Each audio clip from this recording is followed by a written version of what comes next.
Hello बच्चों।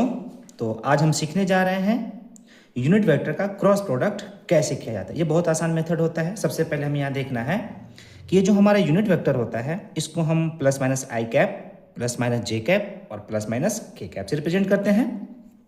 और ये जो हमारा प्लस माइनस आई कैप होता है इसको हम लोग एक्स एक्सिस पे, इसको हम लोग वाई एक्सिस पे और इसको हम लोग जेड एक्सिस पे रिप्रेजेंट करते हैं।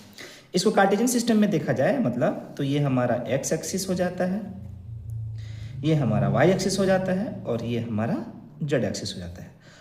और ये जो हमारा एक्स एक्सिस होता है इसको आई कैप, वाई एक्सिस को जे कैप और जेड एक्सिस को के कैप लिखा जाता है। और ये X axis, Y axis, Z axis तीनों म्यूचुअल परपेंडिकुलर होता है। म्यूचुअल परपेंडिकुलर कहने का मतलब होता है कि ये तीनों जो एक्सिस होते हैं एक दूसरे के परपेंडिकुलर होते हैं। इसका मतलब ये हुआ कि आई कैप परपेंडिकुलर होगा जे कैप का और ये परपेंडिकुलर होगा के कैप का। अब इन्हीं तीनों यूनिट वेक्टर आई कैप, जे कैप और के कैप का हमें करना है क्रॉस प्रोडक्ट। तो क्रॉस प्रोडक्ट करना बहुत आसान है। सबसे पहले हम एक सर्कल बना लेते हैं। सर्कल बनाने के बाद हम आई कैप, जे कैप, के कैप को यहाँ पे लिख देते हैं। आई कैप, जे कैप और के कैप।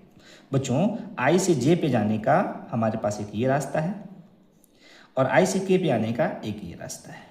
मतलब इस सर्कल पे चलने का दो रास्ता है, या तो क्लॉकवाइज या फिर एंटी क्लॉकवाइज।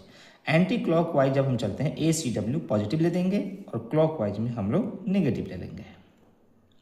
अब यहाँ पे देखना है आई क्रॉस जे, जे क्रॉस के क्रॉस जे, किसी भी तरीके का क्रॉस प्रोडक्ट करना है। सिंपल सा ये तरीका या ट्रिक भी बोल सकते हैं। ऐसे है कि ये आई क्रॉस जे, तो आई क्रॉस जे पे हम आ रहे हैं तो क्या बच रहा है हमारे पास, मिल रहा है हमको के। और जो हमारे वे ऑफ डायरेक्शन, जो हमारा चलने का जो डायरेक्शन है वो क्या है बच्चों, घड़ी के विपरीत दिशा मीन्स एंटी क्लॉकवाइज में है, तो एंटी क्लॉकवाइज में हमें प्लस के ले लेंगे। उसी तरीके से जे क्रॉस के करते हैं तो जे क्रॉस के भी एंटी क्लॉकवाइज हो रहा है तो क्या आएगा हमारे पास, प्लस आई आएगा। फिर के क्रॉस आई कर रहे हैं तो क्या मिल रहा है, जे मिल रहा है। के क्रॉस आई कर रहा है तो हमें क्या मिल रहा है बच्चों, जे मिल रहा है। क्योंकि ये सारे पॉजिटिव इसलिए मिल रहे हैं क्योंकि हम एंटी क्लॉकवाइज सेंस में चल रहे हैं। क्लॉकवाइज का भी एक दो एग्जांपल देख लेते हैं। जैसे क्लॉकवाइज में आई क्रॉस के, अगर आपको आई क्रॉस के कहीं दिख जाए या के क्रॉस जे कहीं दिख जाए या जे क्रॉस आई कहीं दिख जाए, तो आई क्रॉस के जब दिखेगा तो हमें दिख रहा है कि क्लॉकवाइज में है, तो आई क्रॉस के जो हो गया हमारे पास जे हो जाएगा, लिख देंगे जे। लेकिन डायरेक्शन हमारे पास क्लॉकवाइज है जिसकी वजह से हमें निगेटिव लेना पड़ेगा। फिर के क्रॉस जे में हमें आई मिलेगा माइनस के साथ क्योंकि डायरेक्शन हमारा क्लॉकवाइज है, और जे क्रॉस आई में हमें डायरेक्शन मिलेगा माइनस के साथ। तो ये हमने नेगेटिव इसलिए लिया क्योंकि ये सारे क्लॉकवाइज डायरेक्शन में है।